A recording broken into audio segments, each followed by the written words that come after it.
Hello, and thank you for joining us today for our webinar, Expand Your Furniture Business Nationwide Without an E-Commerce Store. My name is Caprice Crawford, and I am the Education Manager here at the Home Furnishings Association, and I will be your moderator for today's webinar. Now, before we get started, I'd like to go over the basics for today's session.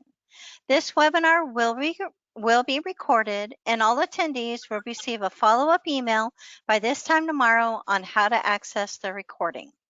Now, as you heard when you joined, you are in listen-only mode. Now, this means that all attendees except myself and the speakers are muted. Although we can't hear you, we do encourage you to ask questions throughout the presentation using the chat box you see on your webinar control panel. This control panel usually pops up on the right-hand side of your screen when you join. Now, only organizers can see your questions, so I will be monitoring them as the webinar progresses, and our speaker will address all questions at the end of the presentation. Now, I would like to introduce our presenters for today's webinar. We have Janet Vito, VP of Sales and Marketing for UShip, and Matt Maya, owner of Curbside Treasures. Thank you both for being here, and take it away, Janet. All right, thank you, Caprice. Like Caprice said, my name is Janet Vito. I am the Vice President of Marketing and Sales at UShip. A little bit about myself. I have over 30 years of experience in technology companies delivering value to businesses. I've been at UShip for about a year and a half. And a fun fact, if you're interested or not, you're going to hear it anyways, is my father was career military. He was in the Air Force. And by the time I was 10 years old, we had lived in 3 different U.S. states and 3 different countries before settling down when he retired here in Austin, Texas. So a little bit about UShip. So simply put, if you're not familiar with UShip, we are a marketplace that connects people and businesses that need to ship large and bulky items with carriers with empty truck space. So anything that can't fit in a box. We've been in business for over 15 years. We've had over 2 million deliveries since then. And last year alone, we had 40,000 active carriers on our network. For in-home delivery specifically, that's a suite of technology and services to help retailers expand nationwide through reducing logistics costs, increasing your operational efficiencies, and providing instant shipping rates through our extensive carrier network. So this webinar is really focused on retailers trying to expand outside of their maybe regional or local area and deliver to their buyers nationwide. I'm really excited to have Matt Maya on the webinar with us. We started working with Curbside Treasures last year, and it's been a very great relationship. And so, Matt, it would be great if you could introduce yourself and tell us a little bit about Curbside. Yeah, definitely. My name is Matt Maya. I'm the owner of Curbside Treasures. We started our business in 2013, pretty small, out of a one-car garage. We've grown to 2 warehouses. We have a brick and mortar store. We do a ton of our business off Etsy. We specialize in farmhouse tables and other furniture in that kind of style. An interesting fact about me is I used to be an elementary school teacher, and this all kind of fell into our laps, and now here we are. That's great, Matt. Thanks a lot. So before we get into the topic, I have a polling question for the audience. And so what you should see popping up on your screen is this question: what percentage of furniture sellers do not have an e-commerce site? So I'm curious to get your opinion on what you think it is. Is it 15%, 38%, 55%, 95%, or I don't know? You'll have a second to answer that. While you all are answering that question, just wanted to talk a little bit about the e-commerce furniture market. So you probably read in the news, online sales overall has been growing double digit in the 20% range year over year. And furniture is just 10% of the overall market. So there really is a huge opportunity to expand your business online. And we conducted a recent survey, and a couple of findings you see on the screen here. 25% of buyers actually prefer one-of-a-kind furniture, and 31% are willing to spend over budget to find the perfect piece. And so what this tells you is buyers are willing to go the extra mile to find what they really, really want. And if they can't find it by going down to the store, shopping online is definitely an option for them. So why don't we go ahead and see those results, Caprice? All right, so everybody should be able to see this. Looks like a lot of you thought 55% of furniture retailers do not have an e-commerce site. A good chunk was 95%. Well, I will tell you the answer. The answer is 95% of furniture sellers do not have an online e-commerce store to sell their products. All right, so let's dive in. Selling furniture nationwide without an e-commerce store. So there's a number of ways to reach buyers, out-of-area buyers. You might be a retailer that has a non-transactional website where you're featuring your products. You might even have the cost of those products on the website. Maybe it's more like a catalog, but they can't actually order on the website. You also might be, like Curbside Treasures, selling on another platform, Etsy, Cherish, eBay, for example. You could also have a lot of furniture retailers have brick and mortar stores. That's what this industry has been doing for hundreds of years. And then you also might be exploring social media platforms, whether it's Pinterest, Facebook. They all have ways for you to sell your wares. And of course, the best type of referral is getting other people to talk about you. So you get very happy customers, telling their friends and their coworkers about your great products. And so, Matt, I was going to ask you, Curbside appears to be omni-channel, and you tell us how you started. I believe you told me you started out selling online only. Yeah, so we started out mostly just on Facebook, using the marketplace and other social media platforms like Instagram, and we kind of just sold out of our garage, and that kind of spurred the word of mouth type of advertising that we got, which especially locally is very, very helpful. Okay, that's great. So one thing, though, that I would say that all of these retailers, whether you fall in one of those buckets I showed before or multiple, is figuring out how to ship your items. Since you're going outside of your regional or local area, how do you ship it? And many retailers that we talk to, they're really unsure about the process. They're not certain about the cost. That seems very daunting to them. And maybe they even don't really lack the logistics know-how. I mean, they got into the business of furniture not because they were logistics experts. So you might ask things like, what's a good shipping rate? I'm trying to ship, this item or items across the country. How do I know what it's going to cost? You might worry about, who can I trust? I mean, essentially, the carrier becomes an extension of your brand. They're the ones that are going to interact with the buyer.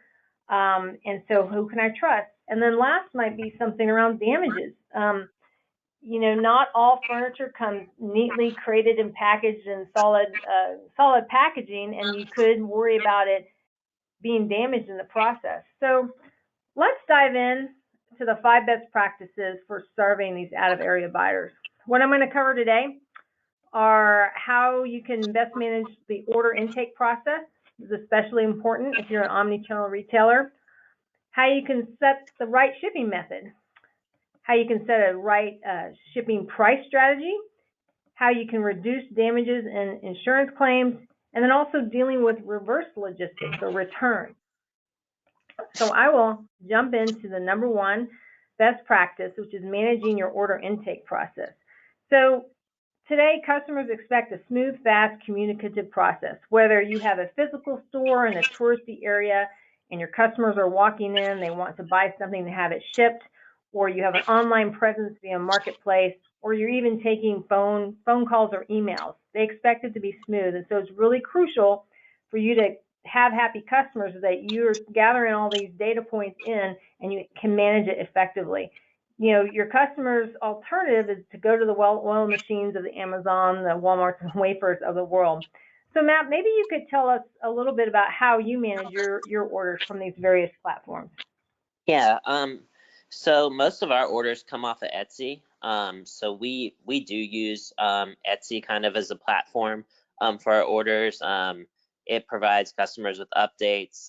You can save messages within there that you can send to customers, you know, at a certain time if they have ordered something. But since we have orders coming from multiple places like our brick and mortar store, and even social media and stuff like that, we do keep kind of a hard calendar as well, just to make sure that we're all on the same page with all our orders. And I think it's kind of one of those things that, depending on how your business runs, you kind of got to go with what works the best for you. Okay, thank you. It's really insightful. So next, best practice number 2, selecting the right shipping method.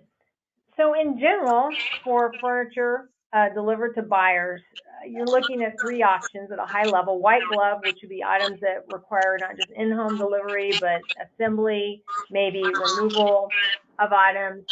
Room of choice, which brings the items into the room of choice with debris removal.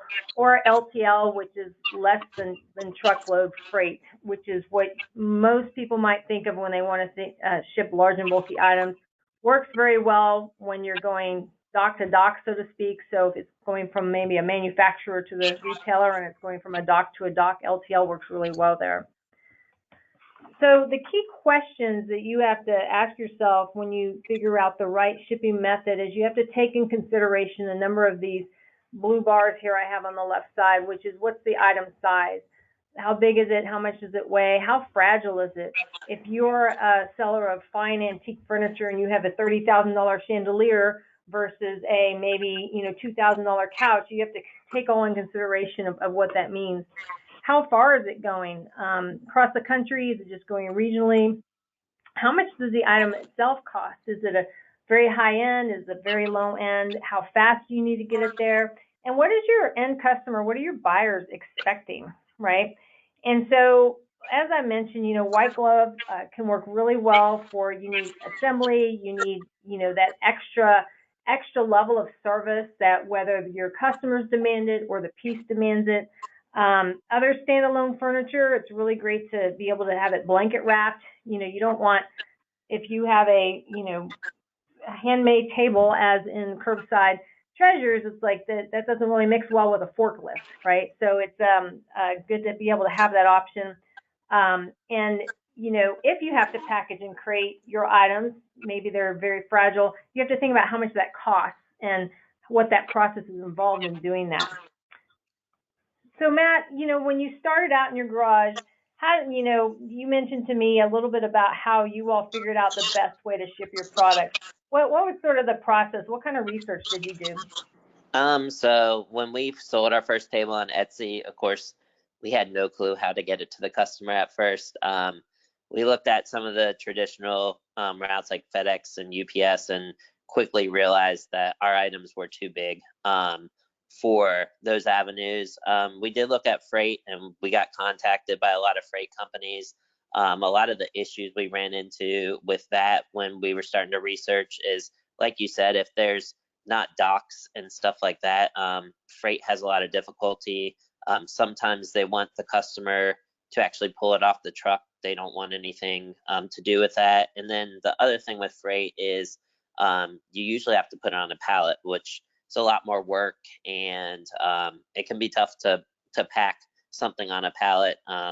So we discovered UShip, and it provides that service where we don't even have to wrap our own items if we don't want to.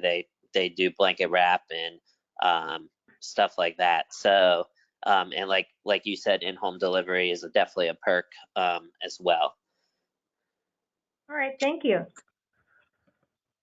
Okay, moving to best practice number 3, which is setting your shipping price strategy. So I'll actually spend the most time on number 3 than any of the other best practices. And the reason is it's very important. Research has shown that, high shipping costs, no surprise here, can turn off buyers. And so while it's not quite at the equivalent level of parcel shipment where everybody expects free shipping, buyers are more and more expecting that. And so half of buyers will say high delivery costs, will say, I'm not going to buy this item online. And then over half said they would avoid a boutique furniture retailer if they encountered high shipping costs. So it's very important to figure this one out. And a number of questions that you should ask yourself when you're trying to determine the best strategy is, what is the average sales price of your item? The more expensive the items, people are more willing to spend more money to ship it, right?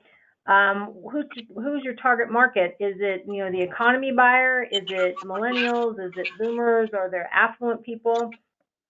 And then how unique is your product? If it's custom made like Curbside Treasures, people are definitely willing to spend a little bit more because they realize they can't just go down, to the local Walmart and get that.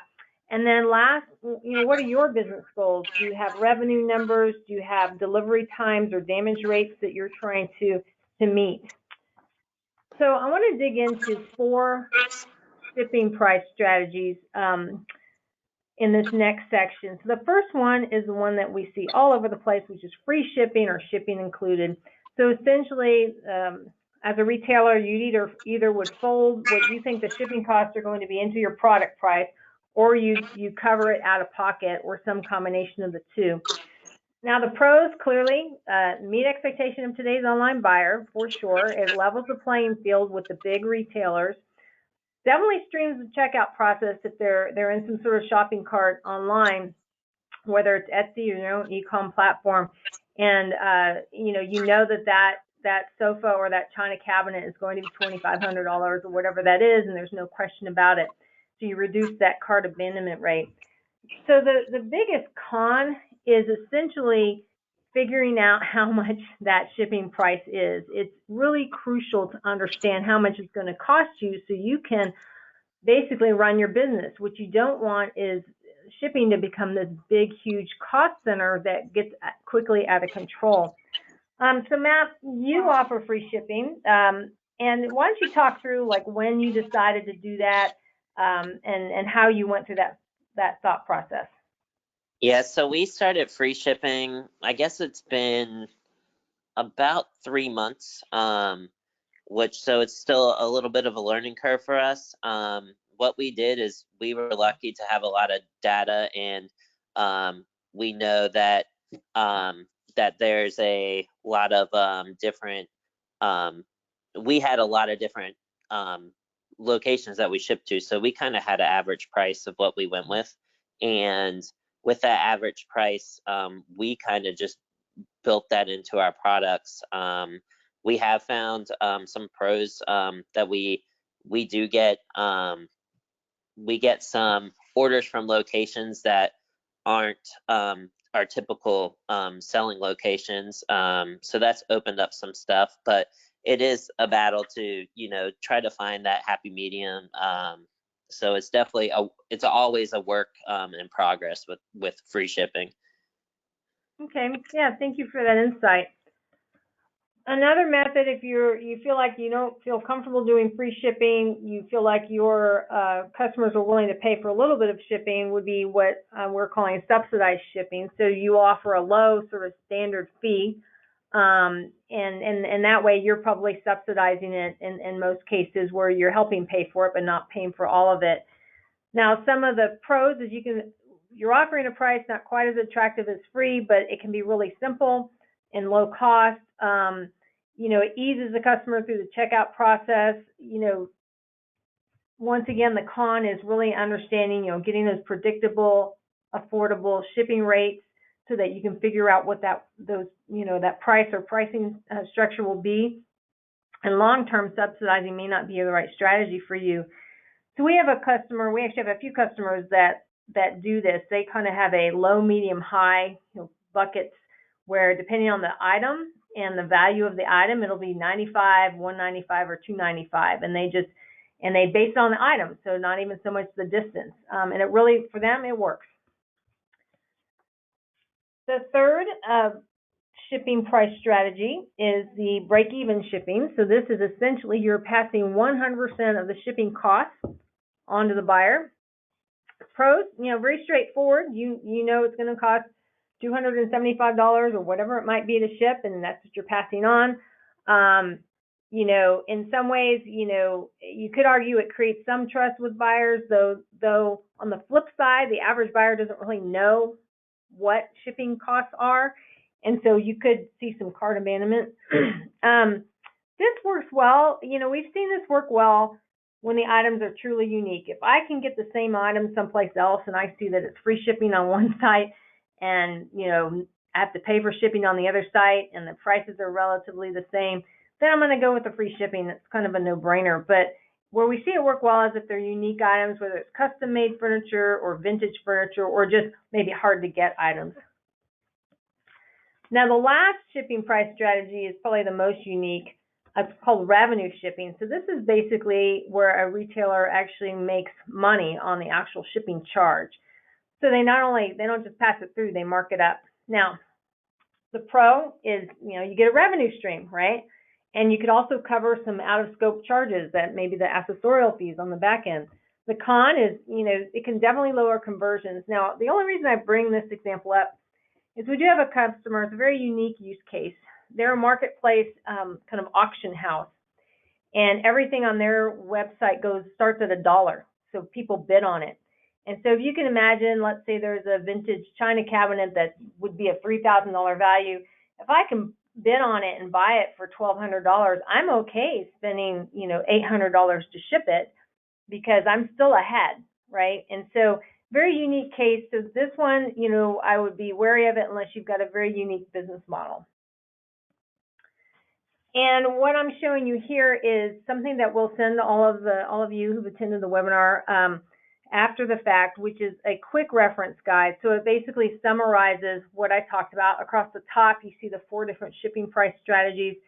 Going down the left is sort of like, are your items expensive or lower priced in your target market? And it'll say, it's a quick reference guide to help you determine which shipping price strategy you should use. All right, moving on to best practice number 4, which is reducing damages and insurance claims. So damage, when we talk to retailers, we talk to them all the time, and they started to ship, before meeting us, damage rates is the number one pain point that they're battling. We've talked to customers that have had 20, even 30% damage rates. If you can imagine trying to run a business where you're seeing that sort of damage rate. And so one of the big reasons why they see this kind of damage rate is because of how traditional freight works.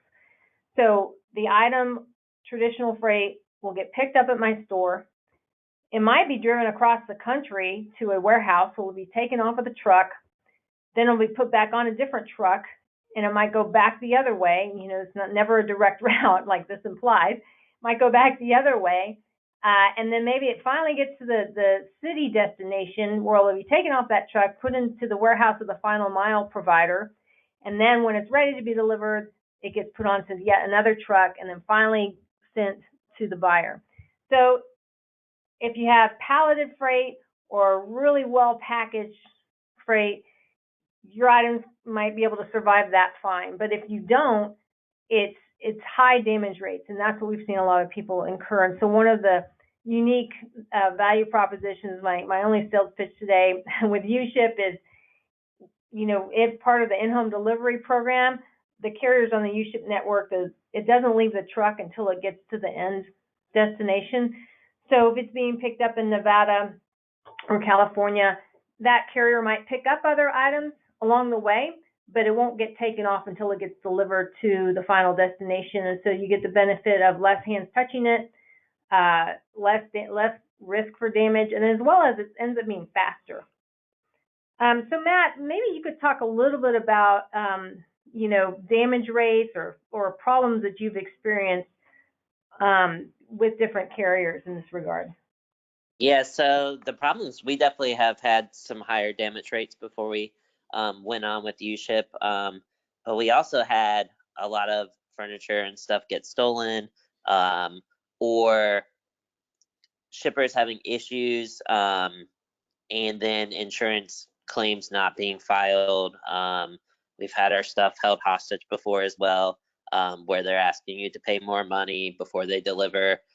So I think like a program like this or any using an actual company, I think protects you a lot as well. And just, knowing who you're working with, and just to kind of piggyback on what you were saying about it being in one truck, I think that also helps the communication a lot as well.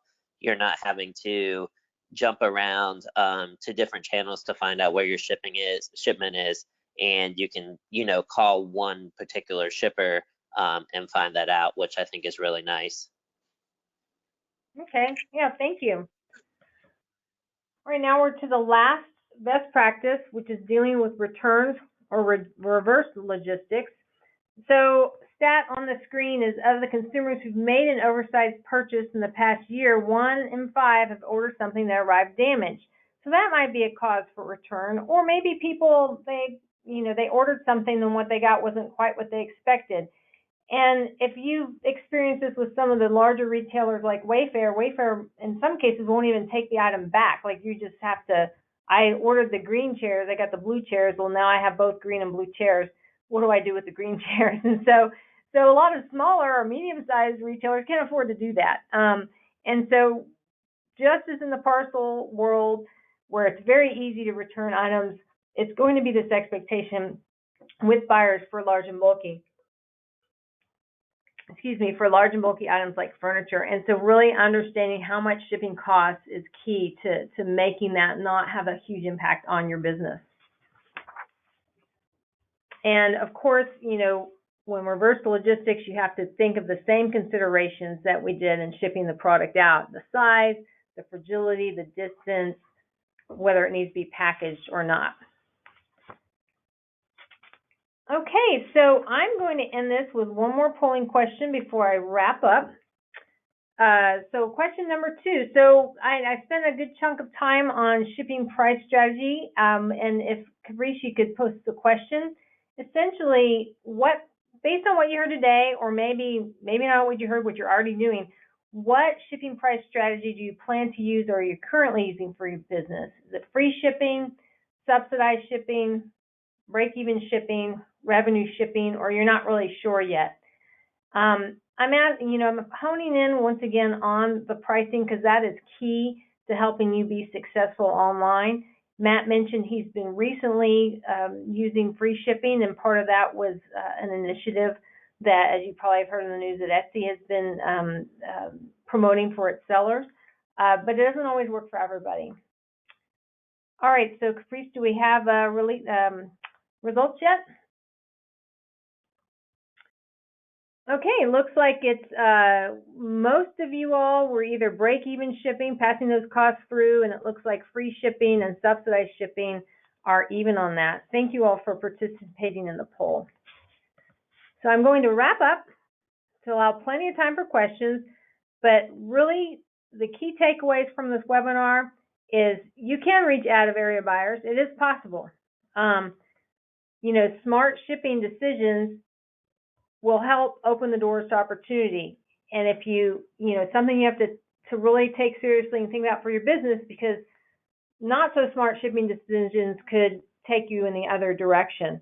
And then last, we have a shipping price strategy quiz and a quick reference guide that I mentioned before. Use that as a tool.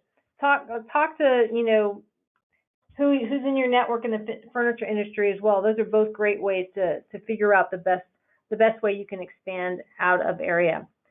So thank you everybody so much for your time today. I really want to thank Matt for joining us. And I know I'm going to hand it back over to Caprice, who's going to open it up for questions. Great. Thank you so much, Janet and Matt. Now we will conduct our Q&A portion. I'd like to encourage all attendees to submit any questions now and throughout the Q&A, and we will get to as many of them as we can. We do have several questions. Are you ready for your first question? Yes. All right. So, what is the main differences between UShip and an LTL carrier? So, first of all, just so everybody knows, we do have LTL carriers on our platform because we do have business shippers that have LTL needs. We do have, we've negotiated rates with over 30 LTL providers, which might be a really great value for you if you can't negotiate the same rate. So if you have LTL needs, that's dock to dock, palleted freight, it works wonderfully. U-Ship in-home delivery, though, is designed for just what it says, in-home delivery, which generally is not palleted freight. And if you are a retailer that has used freight, you've figured out how to pallet and package it, it gets delivered to the residents, it gets either left on the curb or possibly over the threshold, the debris doesn't get removed, and your buyer might be fine with that, but more and more buyers today, what we're finding, are not fine with that. And so the biggest difference with in-home delivery and LTL freight is that the item will be delivered in the home, room of choice, with debris removal, some light assembly, and it generally makes those buyers really happy. Okay. Now, what platform well, let's see. Does UShip integrate with your checkout system if you do have an e-commerce site on your platform?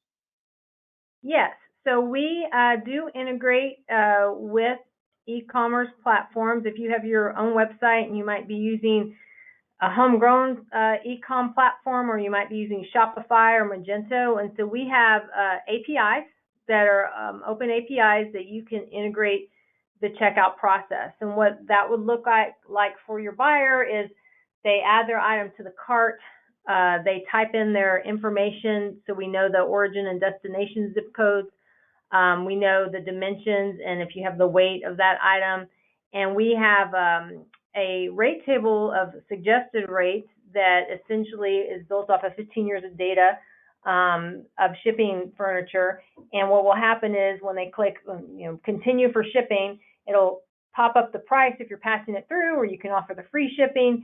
And then when they go to click, yep, I want to buy that, it will automatically list to our marketplace. And this is where the carriers will see that item for the price. Let's say that's $300, and carriers will say, yes, I would like to ship your item for $300, and you can say, yep, I would like that carrier to ship it, and it automates that whole process. And so we also, if you're part of the in-home delivery program, have a customer success team that is kind of having an extra logistics person here at UShip for your items, because yes, things go wrong. It always happens. There will be things that go wrong, and they will ensure that we got the right carrier coverage. If there's an issue with the item, we've got your back. Okay. Here's one maybe for Matt. We need to know what the shipping is ahead of the sale to list it on Etsy. How can we lock in that ahead of time? So what we do is we ship about 20 tables a week, so we have an average price that we've locked in. So we're basing all our shipments and our pricing off that average. It would be really hard to pinpoint unless you know where your actual market's going to be. If you're only selling to certain states, you can probably use like the Etsy UShip portal to kind of type in a few zip codes with your measurements and find out what the rates would be, and you can get an average from there. But without knowing where your order is going to come from, it can be very difficult. That's why I would definitely, especially if you're with Etsy and doing free shipping, I would try to find what your average rate's going to be, find your highs and lows and your in-betweens, and eventually as you guys sell, you'll probably adjust your rates and kind of learn from what markets you guys are selling to the most, if that makes sense. Okay, great. And does UShip have a better rate for businesses than it does for the general public? The one thing about UShip, and I'll answer that one, is that we are a marketplace. So we are not a traditional freight company, and so we have suggested prices, but you could go on a UShip and put a listing of a shipment that you want to have delivered and put it at any price you want. It's whether the supply side of our marketplace, which is the carriers, will actually want to ship it. And so we're not going to be necessarily the cheapest offering out there, and we don't try to tout to be. But because of our extensive network of carriers, when you have hundreds of carriers looking at, oh, I would like to do this shipment, it just gives you a lot more choices and a lot more options. I think I answered that question. Yes, thank you. Next question. Are your drivers trained as furniture deliverers rather than just a driver with muscle? Some are and some are not. So we have a range of carriers on our marketplace. For in-home delivery, it's more of a honed-in network of carriers, and these are generally either they could be established shipping companies that they do their own training for their drivers, or they might be more you might call it part-timers, and they could deliver just as quality a service. And so we offer training for the drivers to help them be better, to better serve our business shippers. But it's because of our model, it's not a mandatory. They're not employees of UShip, I guess is what I'm trying to say here. So they're not independent contractors of UShip. They're not employees, but while that might seem risky for some of you, we found with a lot of our customers, the benefits far outweigh those risks because you're given a lot more choice. It ends up being much more affordable because of the lower damage rates. Your buyer gets the item faster, and you're not charged a bunch of after the fact accessorial charges when the freight company goes into the residence, for example. Well, and speaking of that, let's talk a little bit about insurance. How does the insurance work with UShip? Is it actually from UShip or the carrier? So UShip offers third-party cargo insurance, so insurance for the item through Lloyd's of London. So it's a policy. We've just partnered with Roanoke to deliver, so you can insure the item if the item gets damaged during shipment. So we have that. If you don't have cargo insurance, it's just an easy way, not required for you to buy through us, but we have an easy way to do that. In terms of liability insurance, which I really think that's what the question is that we, for our in-home delivery carriers, we ask that they all have a certain level of liability insurance. Some of our in-home delivery customers demand it and don't want those carriers in their specific network unless they do have it. So yes, you can control that element. But if you were a consumer, your mom or your brother is just trying to ship a piano from, Austin, Texas to, Tampa, Florida, the general marketplace, the carriers are much more widely ranged in their capabilities. And so the value with in-home delivery is that we've honed in on the carriers that are best suited for retailers like yourselves. Okay. Now, are there any other options other than getting bids? Like if you find a shipper that does it right for you several times, can you lock them in as kind of your go-to person? Yeah, so if you're part of in-home delivery, you can. So I'll take a little bit of a step back for those of you maybe not that familiar with UShip. One way to go on UShip, like a consumer or anybody can go on UShip to try to ship something, is an auction method where I might say I have to ship this piano to Tampa, Florida, and then carriers will bid on it, right? That is how UShip grew up, focusing on the consumer as well as offering that auction method.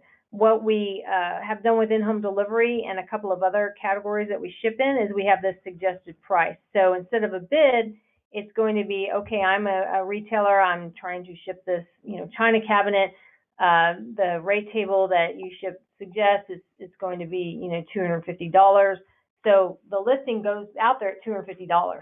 So there's no bidding. So the carrier might ask you some questions through our platform, right? Want to understand it better, but there's no bidding in that point. And so what you also can do, a new feature that we just released, if you're part of the in-home delivery program, is let's say you've been shipping and you've got these like 5 or 6 carriers that are just crushing it for you, and you completely trust them. We now have a feature that allows you to auto book. So that just means if carrier A, let's say, is one of those people on your favorites list, anytime that carrier, says, yes, I can ship that item for $250, it'll just automatically book it with him or her. You don't have to take that extra step. So we do have that functionality now if you're part of the in-home delivery program. Perfect. Now, how are customers contacted to let them know when their delivery is going to be there? So there's a couple of ways. We do have a tracking ability, which is currently a link that you can share with your buyer that can show you the delivery statuses, and if the carrier has their GPS turned on, you can see where it is. But essentially, the carriers will contact the buyer. I believe it's 24 or up to 48 hours in advance to confirm the delivery date. And so they will make a direct contact, say, I'm going to be there on this day, because there's usually a time window that is estimated when that carrier picks it up. They say, okay, they see your listing, you say, I need it picked up and delivered in these time ranges.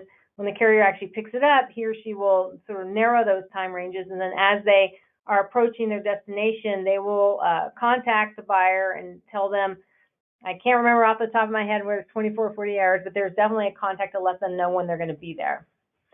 And then the carrier will have a bill of lading, which the buyer will sign, and the buyer can write any notes on it. If let's say there was a damage or something like that, the carrier will also take pictures, both at pickup and delivery. Now, when using UShip, is it only through emails, or is there a phone number that sellers can use to contact UShip as well? So you can always call us, and I think our phone number is on our website. And so you can call us, and if you're part of in-home delivery, you will have a dedicated customer success manager. So you have a person with a name, and you'll have his or her phone number, which Matt has experienced with being part of the program. And so what we want to do is make sure we're offering the best service that we can to business shippers, because it is your business, it is your brand. And so yes, part of in-home delivery, there's a person you can call. Perfect. And how important is the weight of an item? We don't have a scale big enough to weigh dressers and other larger pieces. Is that an important part of the puzzle? Weight really becomes an important part when it gets over that 200 or 300 pounds, when it gets really, really heavy. It's not, and it comes down to like, how many people do you need to move the item? If it can't be done with just 2 people and you need a third person, that's where weight comes into the equation. And so if you are a retailer that has really heavy items, what we would do is try to work with you to figure out the best suggested rates, because it's going to take an extra effort by that carrier. Okay. And going back to furniture delivery specific, are you able to specify that you want a carrier that is trained in furniture delivery? You can, yes. So through our interface, you can put your terms of what your expectations are, whether it's pickup times, that sort of thing, and you can request that those carriers only have furniture delivery experience. It's not 100% guaranteed, because we are a marketplace, but what we will try to do with our customer success team is ensure that we're getting the right carriers for you. Can I piggyback off that one? Yes. So a good strategy that we use to, see if they have success is within UShip is you can, especially if someone accepts offer, you can see their feedback. So you can see other items that they have delivered in the feedback. So if you're seeing a lot of furniture on there and it's good feedback, then you kind of know they have experience with furniture.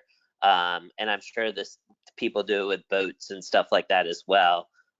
So I think the feedback part of the shipper's profile is very important. You can kind of get a feeling of what kind of stuff they've shipped in the past, and kind of what equipment they have, and if they have 2 people and stuff like that, just based off their feedback.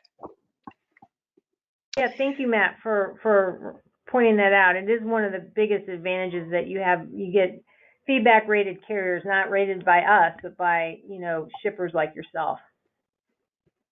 Excellent. Hey, Janet, can you go back one slide to the UShip contact information?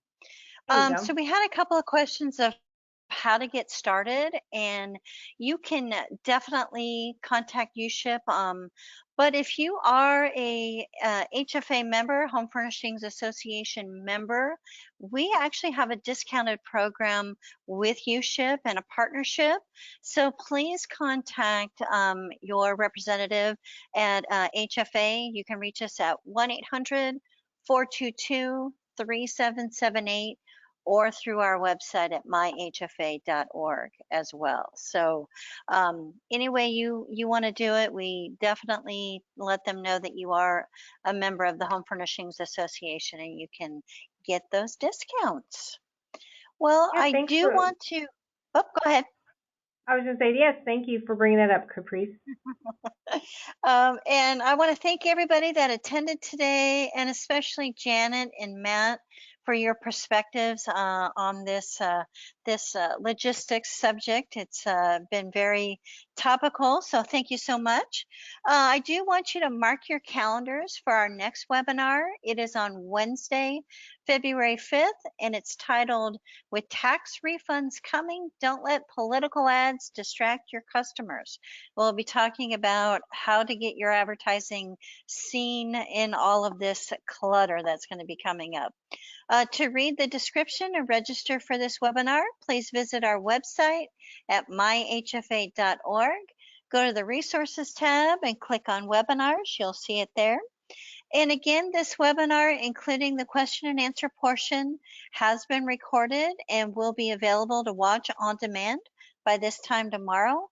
Everyone that has registered will receive an email from the Home Furnishings Association that tells you how to access the recording. And if you do have any questions for the association, you can reach us at 1-800-422-3778 or again through our website at myhfa.org.